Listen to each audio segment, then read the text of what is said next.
The Air Force's next-generation air dominance fighter is now staring down the barrel of a strategic pause and significant redesign, all aimed at curbing the program's high sticker price. But that isn't stopping the Navy from moving at full steam ahead with their new stealth fighter program. In fact, there's now a solid chance that the Navy may beat the Air Force to the punch and be the first military service on the planet to field a sixth-generation fighter. This new aircraft is slated to replace the Navy's existing fleets of FA-18 Super Hornets and eventually EA-18G Growlers throughout the 2030s, giving the Navy vital means of engaging targets inside highly contested airspaces at longer ranges than ever before, all while serving alongside the Navy's growing fleet of F-35Cs for decades to come. But even as the Navy has signaled its commitment to award a contract to field these fighters as soon as next year, the future of the FA-XX, as it's known,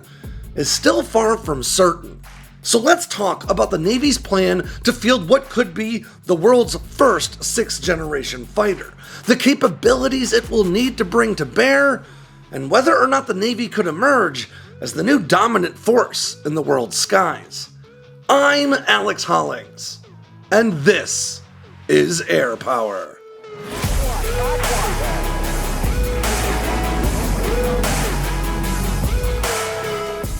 The US Air Force may be scaling back its buy of F-15EXs, but the Eagle II just secured another customer in the Israeli Air Force. Just a few days ago, Israel inked a $5.2 billion deal that includes, among other things, 25 advanced F-15IAs, effectively the Israeli equivalent to the F-15EX. And I've been staying on top of this story using Ground News. Ground News is an aggregator that collects stories published by news outlets all around the world and places them all into a single easy-to-read feed, making it easier than ever to stay on top of things and to notice subtle differences in the way stories are covered depending on an outlet's political bias, ownership, or nation of origin. And right here on Ground News, I can see that 51 news outlets have already covered this story. And interestingly, left-leaning outlets seem more focused on the total number of aircraft, running headlines like Israel signs agreement to buy 25 fighter jets from Boeing, whereas right-leaning outlets are more focused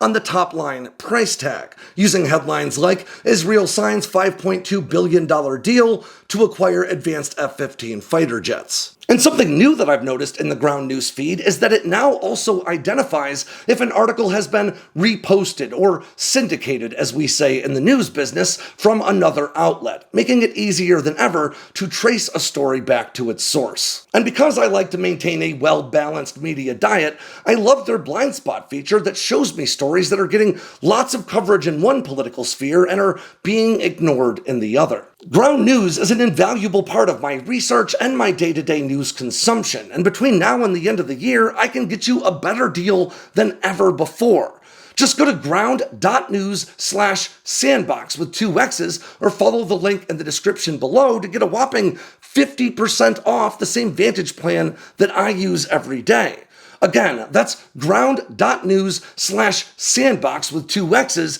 to get 50% off their Vantage plan to help you stay on top of things. In April of 2012, the US Navy issued a request for information, commonly called an RFI, to industry partners about a new stealth fighter that could step into the Super Hornets role sometime in the 2030s, just as the earliest delivered Super Hornets reached the ends of their projected 9,000 flight-hour lifespans. This new fighter, the Navy said, would need to, quote, provide air supremacy with multi-role strike capability in an anti-access area denied operational environment. In other words, this new fighter needs the stealth to operate in heavily contested airspace, the air-to-air chops to intercept and engage the most capable and advanced adversary fifth-generation fighters that will emerge in the years ahead, and the air-to-ground capabilities necessary to hold advanced anti-ship and anti-air defensive systems at risk. Now, the Navy, of course, also stipulated that these new stealth fighters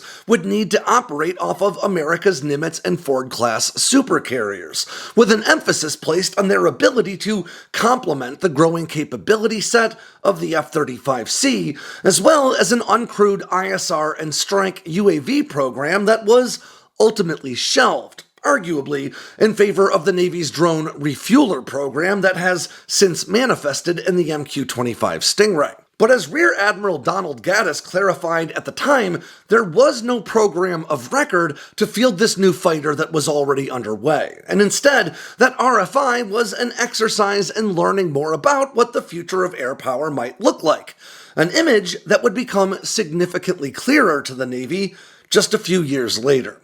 In 2014, then Undersecretary of Defense for Acquisition Technology and Logistics, Frank Kendall, who now serves as the Secretary of the Air Force, commissioned DARPA to conduct a classified study called the Dominance Initiative. This study, carried out over the span of a full year, assessed that the future of the air superiority mission would not be found in fielding a single supremely capable new stealth fighter, but rather in fielding a family of systems centered around such an aircraft, but bolstered by artificial intelligence-enabled drone wingmen that would take their cues from the local pilot. And as a part of that family of systems, a slew of advanced new weapons would also need to be fielded, meant to take advantage of these drone wingmen and the new sensors this family of aircraft would bring to bear. The results of this study, we've since learned, were so promising that it directly led to a classified billion-dollar X-plane program,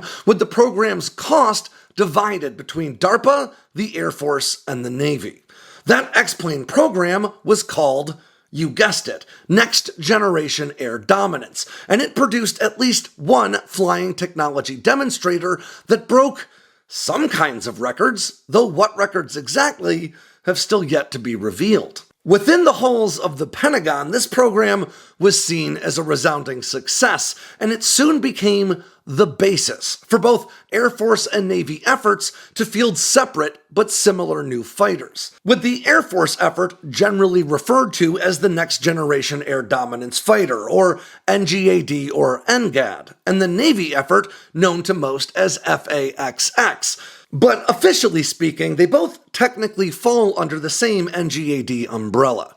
Now, the most significant difference between Air Force and Navy programs to this point has been mission set. The Air Force's new fighter is meant to be a replacement for the reigning king of the skies, F-22 Raptor, meaning it has to be an air-to-air thoroughbred capable of dominating the airspace over future conflicts with little concern for air-to-ground or attack operations. The Navy's new jet, on the other hand, is meant to replace the broadly capable Super Hornet for both air-to-air and air-to-ground missions. In fact, this difference is reflected in that FAXX title itself, with that FA prefix standing for Fighter/Attack.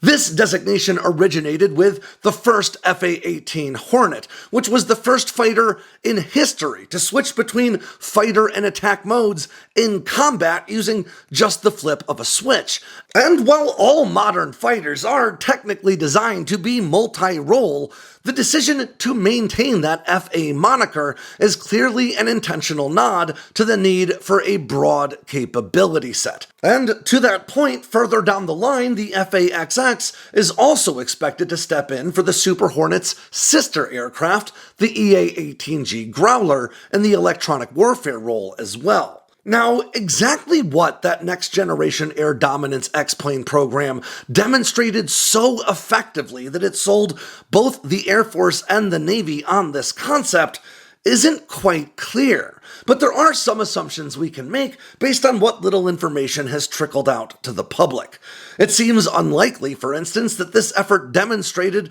the real viability of AI-enabled drone wingmen, now known within the Air Force as Collaborative Combat Aircraft, or CCAs, as the Air Force effort to develop this fighter-flying AI is still in its early testing stages today. But back in 2021, the Navy released a 28-page report entitled Navy Aviation Vision 2030 to 2035 that outlined the performance requirements for this new fighter, which could, in turn, point toward what exactly this record-setting X-plane may have accomplished in test flights. I'll quote that report now. Its specific capabilities and technologies are under development. However, analysis shows it must have longer range and greater speed, incorporate passive and active sensor technology, and possess the capability to employ the longer range weapons programmed for the future. Now, longer range and greater speed in particular point toward a larger aircraft for fuel and weapon storage that's capable of flying at higher altitudes. Increased range is a particular area of emphasis for the Navy because today's carrier-based fighters, the F-35C and the F/A-18 Super Hornet, can't outrange China's furthest-reaching anti-ship weapons. This means the Navy would have to sail its carriers into reach of advanced carrier-killing missiles like China's hypersonic DF-ZF anti-ship glide weapon in order to launch combat sorties, something the branch hopes to resolve with this new fighter, which is likely to boast a combat radius of 1,000 miles or more for this very reason. Now, as a general rule of thumb, aircraft can fly both faster and further at higher altitudes, where the air is thinner and there's less drag to contend with. This is why the SR-71 would scream across the sky at more than 16 miles above the Earth in order to achieve its record-setting speeds. Higher altitudes also offer a number of distinct advantages for air-to-air engagements, including increased sensor range and the aircraft itself boasting greater potential energy for maneuvering, as it can exchange that altitude for the energy required to perform aerobatics. Now, it's pretty unlikely that this X-plane broke the SR-71's speed or altitude records, but it is entirely feasible that it may have broken records for its intended class of operational aircraft, potentially beating out the likes of the F-15 as America's fastest fighter with a top speed of Mach 2.5, or the F-22 for operational surface ceiling, likely at around 65,000 feet, but to be clear, the F-22 ceiling has not been publicly disclosed. It's also possible that these broken records, or maybe more importantly, the things about this X-plane that sold the Air Force and the Navy on the concept, may have been tied to advanced sensors or avionics, potentially leveraging breakthroughs in gallium nitride technology for a more powerful radar array or similar long-range targeting capability. And based on renders released by the Air Force, Navy, and all three prime contractors competing to field this new F/A-XX fighter, it seems evident that this new aircraft is meant to limit detection not only against high-frequency targeting arrays prioritized by modern stealth fighters, but lower-frequency early warning arrays as well. This approach to stealth fighter design could dramatically increase the survivability of a new generation of aircraft for years to come, and, to be honest, may have been enough to substantiate the program moving forward all on its own. So let's delve just a little bit deeper into it. Now, we've discussed this topic at length in previous videos, so I'm going to stick with a bare-bones overview this time. But suffice it to say that there are several elements of fifth-generation fighter designs that are meant to allow for strong aerobatic performance. Things like standing vertical tail surfaces and big gaping jet inlets that can also occasionally produce a detectable resonance against low-frequency radar arrays that lack the fidelity required to guide a weapon into a target, but could potentially tip air defenders off as to the general direction of an inbound stealth fighter. Now, this isn't an issue for the sleek flying wing design of America's stealth bombers like the B-2 Spirit and forthcoming B-21 Raider, both of which hide their recessed jet inlets on the top of the airframe, lack the knife-edge thin leading edges of their wings, and the standing vertical tail surfaces that you'll find on the F-22 or F-35. And up until somewhat recently, this wasn't really a pressing concern. Stealth bombers do need to be able to avoid detection entirely, as they often fly through contested airspace unescorted and lack the means to defend themselves against fighters that may be able to close with their position if guided by low-frequency ground-based radar detection. Stealth fighters, on the other hand, are purpose-built to duke it out in the sky, and as such, aim to delay detection, but primarily to inhibit targeting, which can only be done via high-frequency radar arrays. However, advanced integrated air defense systems are increasingly combining these two types of arrays, incorporating low-frequency radars to help orient high-frequency ones and cut down the time required to secure a lock on a stealth fighter when it does fly close enough to produce a prominent return. Put simply, the types of radar that can target a stealth fighter won't be able to spot that stealth fighter until it's already very close. But by using a low-frequency array to identify the direction that fighter is approaching from, you can have your high-frequency array pointed right at it the instant it comes within range, rather than starting your search when it does. And with these advancements in air defense technology seemingly in mind, renders for the Navy's new stealth fighter, and the Air Force's for that matter, seem to depart from traditional fighter design and lean more into a bomber-style approach to stealth, eliminating their standing tails and incorporating more recessed jet inlets, sometimes even depicting them on the top of the aircraft. Now, this design methodology would almost certainly cost these new fighters when it comes to aerobatic performance and dramatic maneuvering. But that loss of control surfaces could potentially be offset to varying degrees through the use of thrust vector control, or orienting the outflow of the turbofan engine's thrust independent of the aircraft, or even experimental active flow control systems, which route puffs of air through miniature holes in the fuselage to shift the flow of air over the wings without any moving control surfaces. Now, both the Air Force and the Navy have been clear that their forthcoming fighters will be developed in separate programs that just both fall under that next generation air dominance banner, and indeed, it's entirely likely that they'll even be built by different companies. The Air Force's NGAD effort, which is currently frozen pending a reevaluation, has just two companies competing for the contract, Lockheed Martin and Boeing, with Northrop Grumman bowing out of the hunt in July of 2023.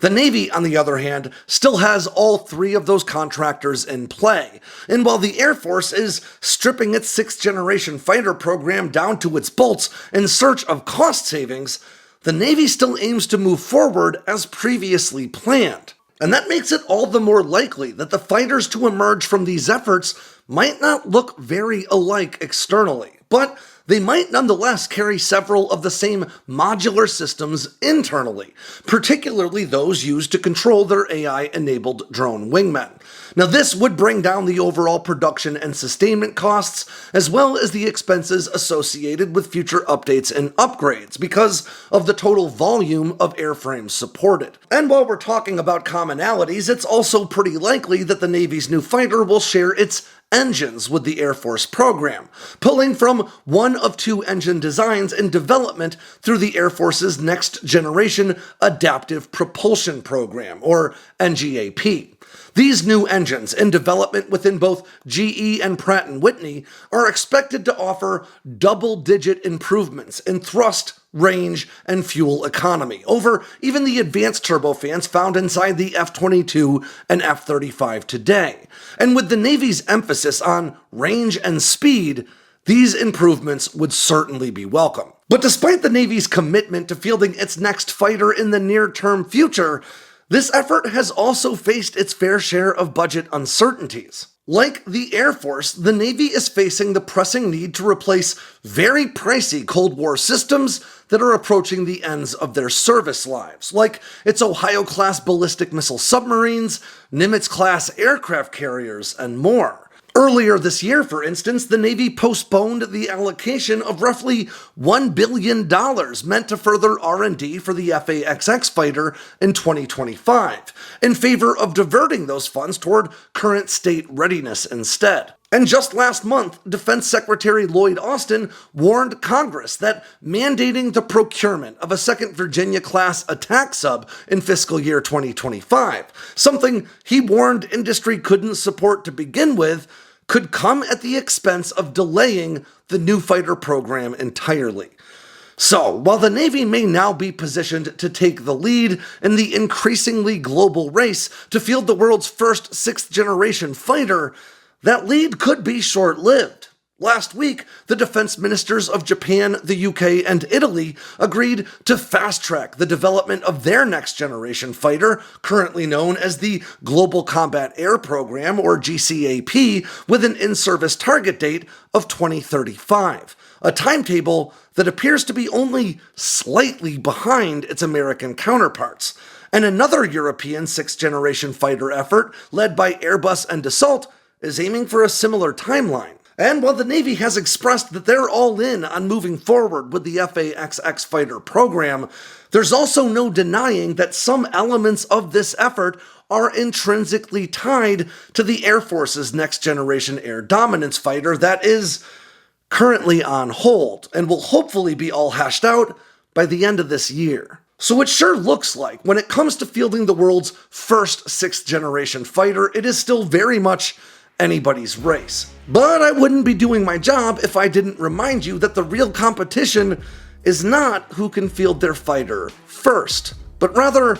who can field the better fighter. Which aircraft can have a greater impact on the battlefield as a part of a broader air warfare strategy. But at least for now, that's anybody's race too. And with that ends yet another edition of Air Power from Sandboxx News. I'm Alex Hollings. Make sure to swing by sandboxnews.com today and every day for all the latest in news, entertainment, and motivation from all around the force. If you got anything out of today's video, make sure to click like and subscribe down below, and leave me a comment so I know what I should cover next. And of course, don't forget to tap on that bell icon so you never miss a drop from Sandboxx News.